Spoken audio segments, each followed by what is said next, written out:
go right down to the third test anyway. So we're tied up at the moment. Let's have a look at Heat 8, and they're on their way. Stu Robertson got to the lead. Oh, Chuck Wardell driving up on the inside of him. Here's Klein going round the outside of John Brown to make it a 3-all situation. Australia out in front with Stu Robertson leading. Oh, he drifted up a little bit high. Chuck Wardell got closer to him. Mike Klein running third. John Brown is trying hard in fourth place to pick up that extra point for the Aussies. I wonder whether he can possibly do it. Robertson has the lead, though, for the Australians, followed then by Chuck Wardell, who's trying hard, but Robertson's really got the fly on now. Robertson leading away.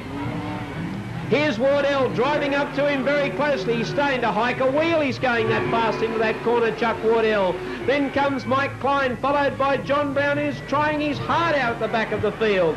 Only one lap to go. Robertson leads from Wardell, followed by Klein. Then comes Brown. They've been that way right from the very first lap. Nobody seems to be able to make the break. Robertson's going to hang on to it. We're still going to be locked up in this test match. Coming down to complete Heat 8, and Stu Robertson gets the win from Chuck Wardell, Mike Klein and John Brown.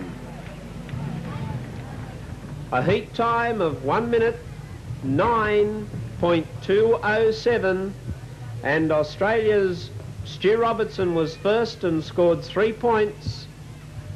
USA's Chuck Wardell was second. He scored 2 points. USA 3, Mike Klein was third. He scored 1 point.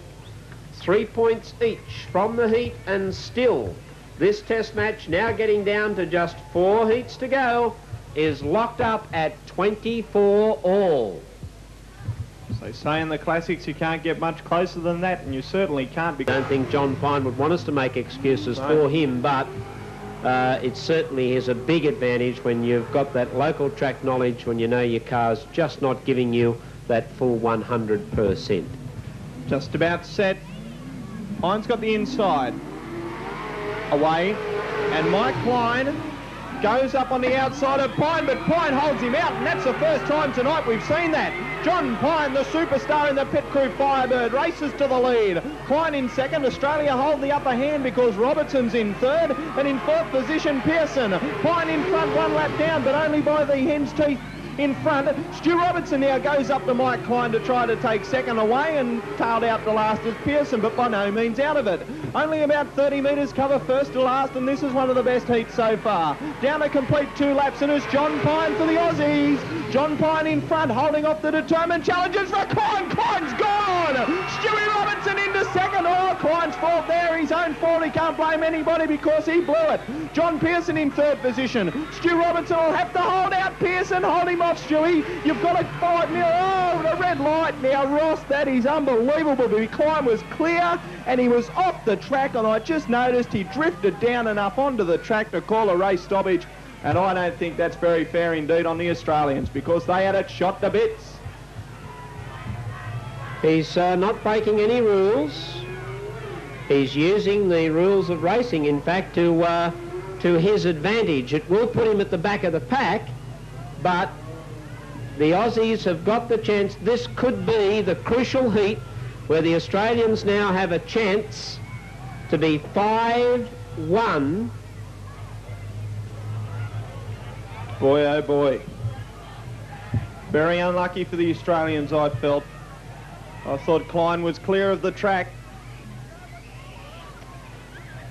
But the Australians are going to have to do it now. Stu Robertson and John Pine, they've got the advantage though. How many laps to go, Ron? How many laps to go? We're just trying to find out. 1 or 2, we're not sure. Away they go. Stu Robertson takes the lead over from Pine. Pine and Robertson, they've still got the advantage. Pearce hunts up on inside. He can't do it. He yanks her out of the race. They've gone this time, folks.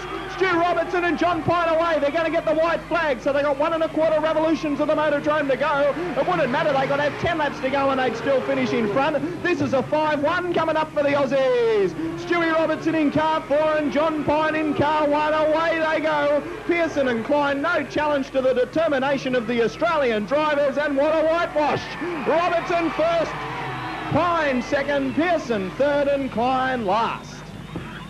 Australia, number 4, Stu Robertson, 3 points. John Pine, Australia, number 1, 2 points. And John Pearson, America, number 1, 1 point, no time taken. So, 25 to the Americans, 29 to the Australians. A 4-point break, 3 heats to go. And Ross, I think that win was set up by the great start from John Pine in the initial break-off, because he was the first bloke tonight that's had the inside. Robertson and Klein all set. I don't think we'll go here because Pearson's just away a little on Brewer. Oh, Brewer, oh dear, the last thing we want is Australian mechanical mishaps.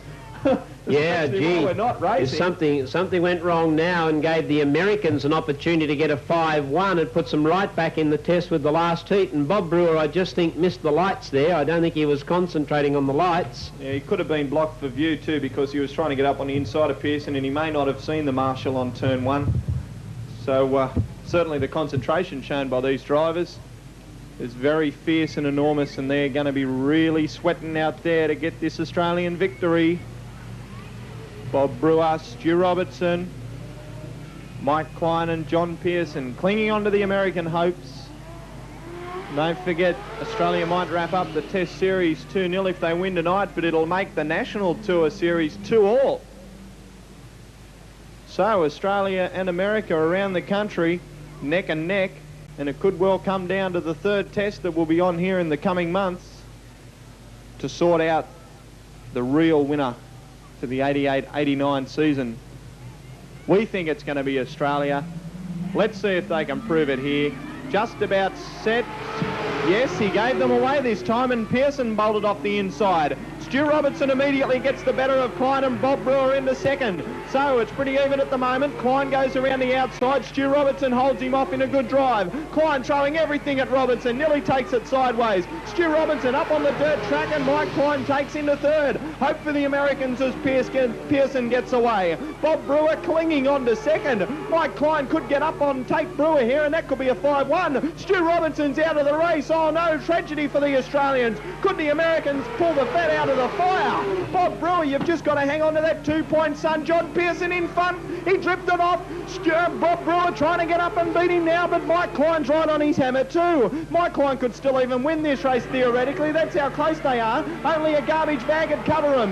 John Pearson leads into the straight for the last time on the white flag. Bob Brewer holding off the determined challenges from Klein. Klein up on the inside. Brewer noses him out though. Bob Brewer hanging on grimly for the Australians. Mike Klein comes at him once again. John Pearson will get the 3 points. Bob Brewer, Mike Klein, Brewer held on to second. Klein was third. 4-2 to the Americans. Let's sort it out now. 4-2 to the Americans in heat 11. Gives 3 points to John Pearson. 1 point to Mike Klein. Takes them on to 32. 2 points to Bob. 2 points to Bob Brewer. Takes the Australians on to 34. So it is only in the back of the French brothers tyres, Ute. Give them a big round of applause. They have taken out the Tetron Engineering second sedan super test by 6 points. The Americans on the back of the Kevin Hine Ute under the Stars and Stripes, give them a big cheer because they really served it up to the Australians tonight.